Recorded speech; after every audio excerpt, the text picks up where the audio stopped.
Room temperature पर single bonds पर बना एक मॉलिक्यूल कांस्टेंट केओटिक मोशन में होता है, अपने कार्बन कार्बन एक्सिस के अराउंड फ्रीली स्पिन करता हुआ। लेकिन जब एक डबल बॉन्ड फॉर्म होता है तो वो फ्री रोटेशन अपनी जगह स्नैप हो जाता है और 3 डायमेंशनल मॉलिक्यूलर जियोमेट्री को पूरी तरह लॉक कर देता है। ये रिस्ट्रिक्शन स्टीरियो आइसोमेरिज्म के लिए कंडीशंस क्रिएट करती है। दो मॉलिक्यूल्स का एग्जैक्ट सेम केमिकल फॉर्मूला और बॉन्डेड एटम्स का आइडेंटिकल सीक्वेंस हो सकता है, फिर भी वो डिस्टिंक्ट केमिकल एंटिटीज के रूप में एग्जिस्ट करते हैं, सिर्फ इसलिए क्योंकि उनके एटम्स 3 डायमेंशनल स्पेस में डिफरेंट पोजीशंस ऑक्यूपाई करते हैं। इस स्पेसिफिक फिनोमिनन को जियोमेट्रिकल आइसोमेरिज्म कहते हैं। ये एक स्ट्रक्चरल डाइवर्जेंस है जो एक सिंगल मैकेनिकल प्री-रेक्विजिट से ड्रिवन होता है, रिस्ट्रिक्टेड रोटेशन। ये 3D model central carbon-carbon double bond को आइसोलेट करता है, ये दिखाने के लिए कि वो रिस्ट्रिक्शन क्यों एग्जिस्ट करती है। प्राइमरी कनेक्शन एक प्लेनर सिग्मा बॉन्ड होता है। उस प्लेन के ऊपर और नीचे अनहाइब्रिडाइज्ड p ऑर्बिटल्स एक पैरेलल ओवरलैप में मर्ज होकर एक पाई बॉन्ड फॉर्म करते हैं, जो एटम्स को एक क्लैंप की तरह सिक्योर कर देता है।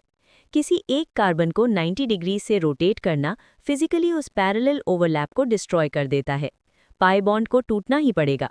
उस रप्चर के लिए लगभग 250 किलोजूल्स पर मोल एनर्जी की ज़रूरत होती है। क्योंकि एम्बिएंट रूम टेम्परेचर उस रिक्वायर्ड एनर्जी का सिर्फ एक फ्रैक्शन ही प्रोवाइड करता है, पाई बॉन्ड इंटैक्ट रहता है। एटम्स परमानेंट डिस्टिंक्ट कॉन्फ़िगरेशंस में ट्रैप हो जाते हैं, जिससे जियोमेट्रिकल आइसोमर्स मिलते हैं। एक लॉक्ड पाई बॉन्ड नेसेसरी है, लेकिन सिर्फ एक लॉक्ड बॉन्ड अकेले जियोमेट्रिक आइसोमर यील्ड नहीं करता। एक सेकेंडरी प्रीरेक्विजिट भी होती है। जो एटम्स रिस्ट्रिक्टेड रोटेशन के एक्सिस को डिफाइन करते हैं, उनमें टर्मिनल एसिमेट्री होनी चाहिए। डबल बॉन्ड में हर एक कार्बन 2 डिफरेंट सब्स्टिट्यूएंट ग्रुप से अटैच्ड होना चाहिए। इस इमेज के लेफ्ट साइड पर 2 ब्रोमोप्रोपेन के स्ट्रक्चर को देखिए। टर्मिनल कार्बन के पास 2 आइडेंटिकल हाइड्रोजन एटम्स हैं। इस मॉलिक्यूल को 180 डिग्रीज रोटेट करने पर एक ऐसा अरेंजमेंट बनता है जो ओरिजिनल पर परफेक्टली सुपरइम्पोजेबल होता है। आपने एक नया आइसोमर क्रिएट नहीं किया है, आपने सिंपली उसी मॉलिक्यूल को अपसाइड डाउन फ्लिप कर दिया है। Exact same logic right hand side पर 1,1 डाइब्रोमोईथेन पर भी अप्लाई होता है। राइट हैंड कार्बन पर twin bromine atoms internal symmetry का एक एक्सिस क्रिएट करते हैं। अगर किसी भी टर्मिनस के पास 2 आइडेंटिकल सब्स्टिट्यूएंट्स हों, तो special rotation simply original state की ही नकल करती है। टर्मिनल सिमेट्री गारंटी करती है कि कोई डिस्टिंक्ट जियोमेट्रिक आइसोमर एग्जिस्ट नहीं कर सकता। इंस्ट्रक्टिव, ये मॉडल एक टेट्रा सब्स्टिट्यूटेड एल्कीन को इलस्ट्रेट करता है, जिसमें 4 कंप्लीटली डिफरेंट सब्स्टिट्यूएंट्स हैं। सेम साइड के लिए सिस या ऑपोजिट साइड्स के लिए ट्रांस के ट्रेडिशनल लेबल्स यहाँ कंप्लीटली फेल हो जाते हैं। यहाँ कोई क्लियर रेफरेंस पॉइंट नहीं है। हम इस एम्बिग्विटी को IUPAC-EZ सिस्टम का यूज़ करके रिजॉल्व करते हैं। कैन इंगोल्ड प्रेलॉग रूल्स को अप्लाई करके हम डबल बॉन्ड के दोनों साइड के सब्स्टिट्यूएंट्स को इंडिपेंडेंटली रैंक करते हैं, एटॉमिक नंबर के बेस पर। अगर top priority group same side पर बैठे हैं तो ये Z आइसोमर है, अगर वो ऑपोजिट साइड्स पर बैठे हैं तो ये E आइसोमर है। Carbon carbon double bonds restricted rotation का सिर्फ सबसे कॉमन साइट नहीं है। जियोमेट्रिकल आइसोमेरिज्म एमाइन्स, ऑक्साइम्स और एजो कंपाउंड्स में भी होता है। एक ऑक्साइम का ये मॉडल एक sp2 हाइब्रिडाइज्ड नाइट्रोजन इलस्ट्रेट करता है। ये सिर्फ एक फिजिकल एटम ग्रुप से अटैच्ड होता है, लेकिन इसका लोन पेयर ऑफ इलेक्ट्रॉन्स एक डिस्टिंक्ट स्पेशल ऑर्बिटल ऑक्यूपाई करता है। वो लोन पेयर आइसोमेरिज्म के लिए रिक्वायर्ड स्पेशल एसिमेट्री क्रिएट करता है। इन नाइट्रोजेनस सिस्टम्स के लिए केमिस्ट्स सिन एंटी नॉमेनक्लेचर का यूज़ करते हैं। एक एल्डोक्साइम में अगर हाइड्रोक्सिल ग्रुप और हाइड्रोजन एटम डबल बॉन्ड के सेम साइड पर बैठे हैं तो ये सिन आइसोमर है, अगर वो ऑपोजिट साइड्स पर हैं तो ये एंटी आइसोमर है। ये रिएक्शन स्कीम प्रूव करती है कि ये special arrangements entirely distinct chemical pathways को गवर्न करते हैं। लोअर पाथवे को फॉलो करिए। Anti arrangement precisely E2 elimination के लिए ग्रुप्स को अलाइन करता है, जिससे एक एरल साइनाइड मिलता है।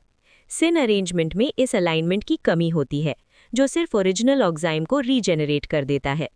E, Z जैसे नॉमेनक्लेचर सिस्टम्स उन फिजिकल रियलिटीज़ को मैप करते हैं जो एक मॉलिक्यूल की रिएक्टिव डेस्टिनी को डिक्टेट करते हैं।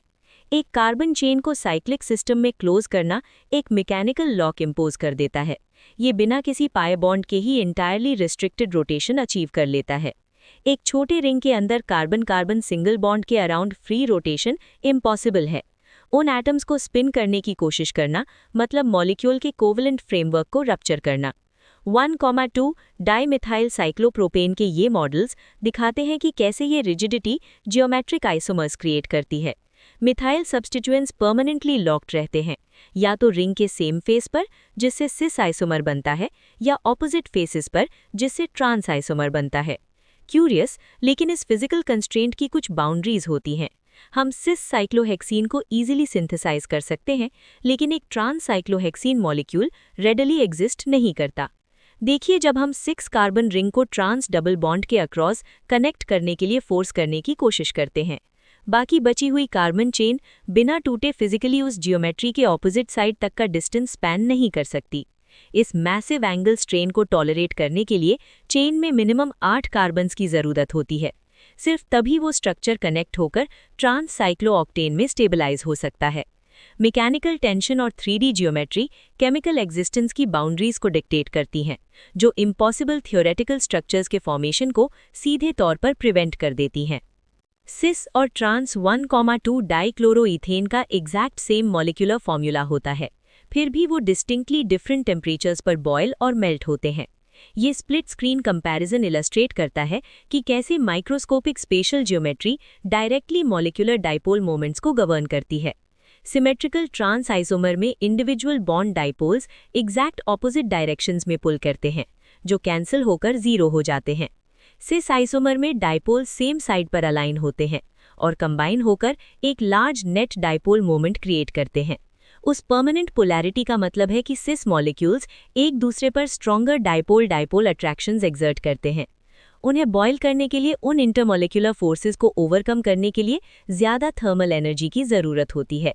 लेकिन जब हम लिक्विड बॉइलिंग पॉइंट से सॉलिड स्टेट मेल्टिंग पॉइंट्स की तरफ ट्रांजिशन करते हैं तो सिमेट्री के रूल्स शिफ्ट हो जाते हैं।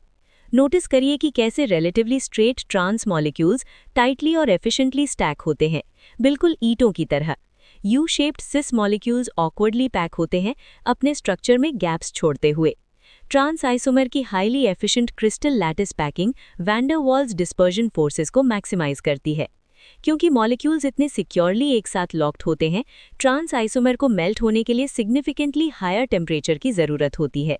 ये special arrangement absolute thermodynamic stability भी डिटर्मिन करता है।